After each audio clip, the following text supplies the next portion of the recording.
Ted Cruz is with us now. We'll get to the larger picture in a moment. But what are you seeing on the ground, Senator? Appreciate you making the time to join us. Great job in the debate last night. We talked about it some earlier on the show. What are you seeing on the ground for both yourself and Trump, and what are voters most focused on in your experience? Well, Clay, great to be with you guys. Look, it is a real battle in Texas. My biggest challenge in the race is, frankly, complacency. That people say, listen, it's Texas, you're a Republican, this is easy. I think that's objectively false. Chuck Schumer has been explicit. I am his number one target in the country. And Schumer and George Soros are flooding $150 million into the state. I'm getting pummeled on TV. I've been massively outspent. And there have now been more than a dozen polls that show this race as a 1-point race or a 2-point race or a 3-point race. They are all in.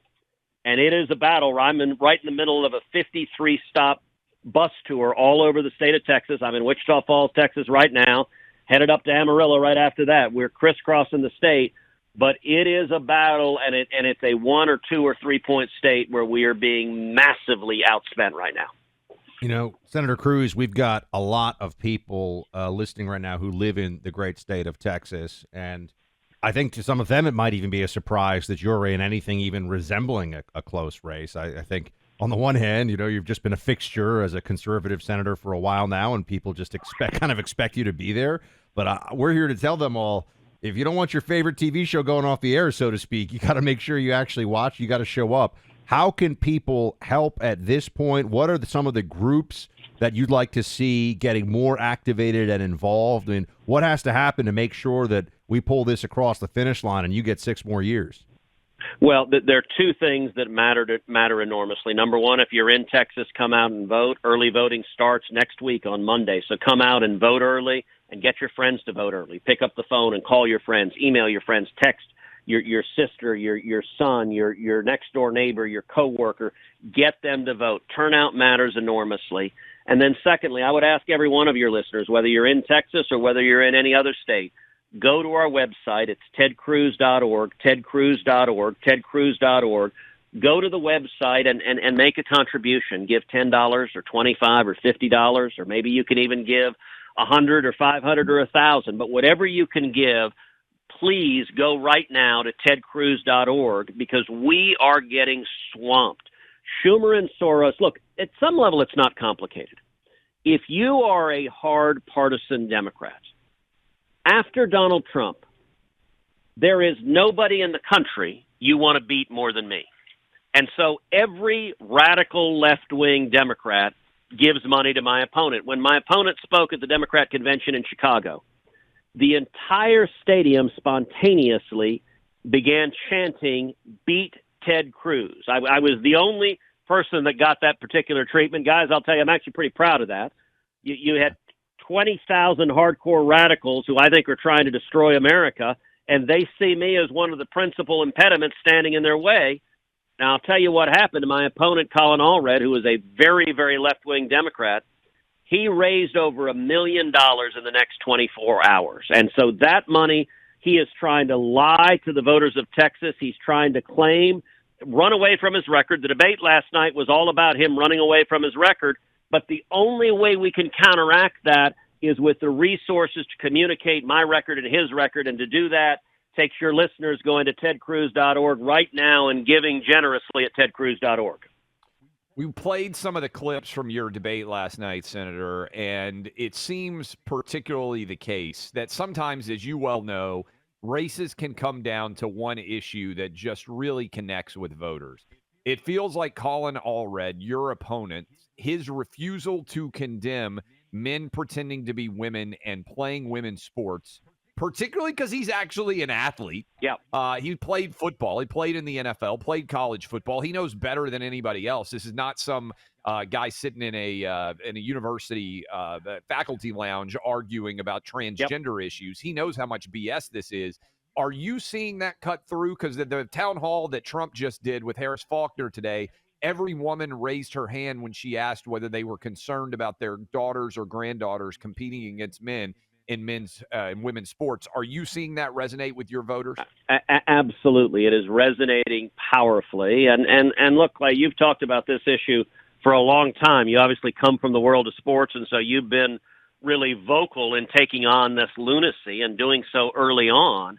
But it is an issue that it really shows how radical and extreme Colin Allred is, that he has 4 different times supported and voted for boys competing against girls' sports. He's voted for boys going to girls' bathrooms, going to the girls' locker rooms, going to girls' changing rooms. And for the radical Democrat, your daughter, your granddaughter, she has no right. She has no right not to be in her changing room next to a fully naked grown man. And that's just fundamentally wrong. And this issue is about fairness. It didn't used to be controversial to observe that boys and girls are different, that men and women are different. And we all saw the ridiculousness of 2 biological men at the Olympics dominating women's boxing. That is, and Clay, you put your finger on exactly where this is resonating. It's funny. The media thinks that the people who care about this are the crazies. And it is moderate, undecided women that recognize this is really unfair, and it speaks volumes that at the debate, Colin Allred tried to keep saying that's not. I don't support boys competing against girls, and he's just flat out lying because he can say that in the debate, but every time he's voted on it, he's voted the wrong way. Speaking of Senator Ted Cruz, tedcruz.org, for those of you in Texas, or well, I guess anywhere, right? Want to pitch in and help out, tedcruz.org right now. They're spending $150 million against you. Senator Cruz, how concerned should people be right now about the California-ing of Texas? It's something that I know Democrats for a long time have been hoping to achieve. What are the long-term trends, and what do you think can be done about it? So it's a very real issue, and I will say there are countervailing factors. So there's some people who leave California, who leave blue states, and they're fed up. They're fed up with the high taxes. They're fed up with the high regulations, the shutdowns, the woke policies. And they look around the country and they say, where do I want to be? And they pick Texas. And the data show actually those folks are more conservative than the median voter. They show up here, they buy a pickup truck, a hat, and boots and a shotgun, and I call them refugees for freedom. I want every one of them to come to Texas and to be here and to fight for our freedoms. There's another group, which is a company moves to Texas, and they transfer all their employees. And the employees didn't necessarily decide, I want to be in Texas. They just stick with their jobs. Those guys tend to vote exactly like they did where they came from. And in many ways, Texas is a victim of our own success because we're the best place in the country to run a business. And so we have so many businesses moving to Texas that they are bringing in hundreds of thousands of employees from California and other blue states. And so that influx, they're cross-cutting instincts. But the second group, it's dangerous because they're voting just like they did in L.A. Ted, I first of all, everybody go to tedcruz.org. Go donate to him. I want to build on this because I do think this is part of a larger picture here. If you're looking at the national Senate race, Republicans are looking really good in Montana. West Virginia's flipping. You're starting to see panic, I think, on the Democrat side. They are now just trying to flood your state because they're terrified of some of the trend lines they're seeing elsewhere. And if they could knock you off, they feel like maybe they've got some chance to try to retain their majority. So this is a nationalized play, really. It's not about Texas. It's about a desperate ploy to try to retain the Senate in a larger national context on the map. Is that what you think a lot of this money is motivated by? I think that's absolutely right. And look, let's break it down in different options that can happen. Anyone in business or life, you think about best case scenario, worst case scenario, you try to give probabilities.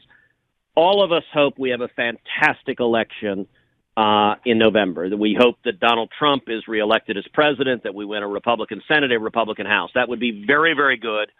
A lot of good would come of it. We will secure the border. We will cut taxes. We will end the war on energy. We will bring down inflation. We will end the wars abroad. Israel will defeat Hamas. There's a lot of good that will come of that. But on the other hand, it might be a bad election. The numbers are close enough it could be. If, God forbid, Kamala Harris wins, I think it is likely that the Democrats also will win the House. In my judgment, the White House and the House of Representatives are positively correlated. They're going to go together. If the Democrats win both the White House and the House, then the Senate becomes orders of magnitude more important. It is the only check and balance to stop the country from plunging over the cliff. And you laid out the math exactly right. Today, the Democrats have a 51-49 majority in the Senate. We're going to win West Virginia. The Democrats have essentially conceded it, so that takes it to 50-50. And right now, we are leading in Montana by 4 to 6 points. If we win West Virginia and Montana, the Republicans have a 51-49 majority. Now, Chuck Schumer's looking at those identical poll numbers, and he realizes the same thing. If he wants to stop it, there's only one place he has a prayer to do that, and that is Texas. And the last time I ran in 2018, I won by less than 3 points. I won by 2.6%. So Schumer's saying, look, all I need is 3 points in Texas, and if he flips Texas, he holds on to the majority. And let me tell you guys what happens there, because it is truly terrifying. If Schumer gets a majority with a Democrat House and a Democrat White House, Colin Allred has pledged to be the 50th vote to end the filibuster. The filibuster is the requirement of 60 votes to take up major legislation. If that happens, let me tell you what January of next year looks like. The first thing Schumer does is end the filibuster. He then does 4 things in rapid succession. He strikes down every voter integrity law in the country. He strikes down every photo ID law in the country, and he legalizes ballot harvesting everywhere in the country, number one. Number two, he adds 2 new states, D.C. and Puerto Rico. He would do that because he believes that gives him 4 new Democrat senators. Number 3, he would give immediate voting rights to every illegal alien in America. There are 20 to 30 million illegal aliens in America. If he does that, Texas immediately turns blue, and every statewide elected official in Texas is defeated. Texas becomes California. And number 4, he would pack the Supreme Court, grow it from 9 justices to 13, and put 4 left-wing justices. Now, guys, both of you, I've known you a long time. I am by nature an optimist. I have no answer to that scenario. I view that scenario as a system-ending event. In history, great nations rise and fall. That would be, I believe, the end of the United States of America as we know it. And what is terrifying is we are literally 1 vote away.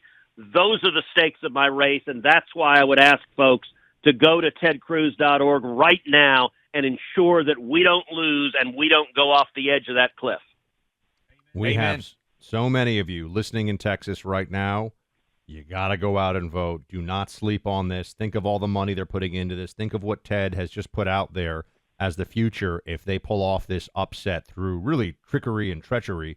But that's what the Democrats excel at. tedcruz.org, and all of our Texans, and we got a lot of you, get out there and vote. Ted, thank you so much. Senator Cruz, always appreciate you being with us. Thank you, gentlemen. God bless. God bless. tedcruz.org, important website. Also, Buck, yesterday I called in about this time on the golf course because I was helping to raise money for Tunnel to Towers, which I believe is one of the best charitable organizations anywhere in the country. And we raised millions of dollars yesterday. You and I are donating proceeds from Crockett Coffee to Tunnel to Towers because we individually and the two of us are so impressed at what we have seen from Frank Siller and the work that he does. I was out at Liberty National Golf Club in New Jersey, overlooks the New York City skyline. A lot of our WOR listeners know how beautiful and majestic that area can be. But man, they had 4 different individuals share the story of having their mortgages paid off. 3 of them were widows who lost their husbands and had young children. They make a tremendous difference for so many people out there, firemen, police officers, people in the armed forces. If you see the sacrifices that they make, and some of these guys and gals make the ultimate sacrifice and have young families, they will pay off the mortgage and take care of the responsibility of their lodging, their residence cost. It makes such a huge difference. I wish you'd been all able to hear from 3 different widows there. I played in a golf event, but it was so much more than that to be able to raise. Just an incredible amount, millions of dollars. Join me, join Buck. Go to Tunnel to Towers and sign up right now, T2T.org. That's the number 2, T.org. $11 a month makes a tremendous difference. A small dollar amount from a lot of people is bigger than big dollars from a small number of people. It just adds up. Help Frank Siller out. I played in a great foursome with guys, Tony, John, Marco, and Cliff. There were so many people out there, hundreds helping to raise money. Join us in supporting Tunnel to Towers, T2T.org.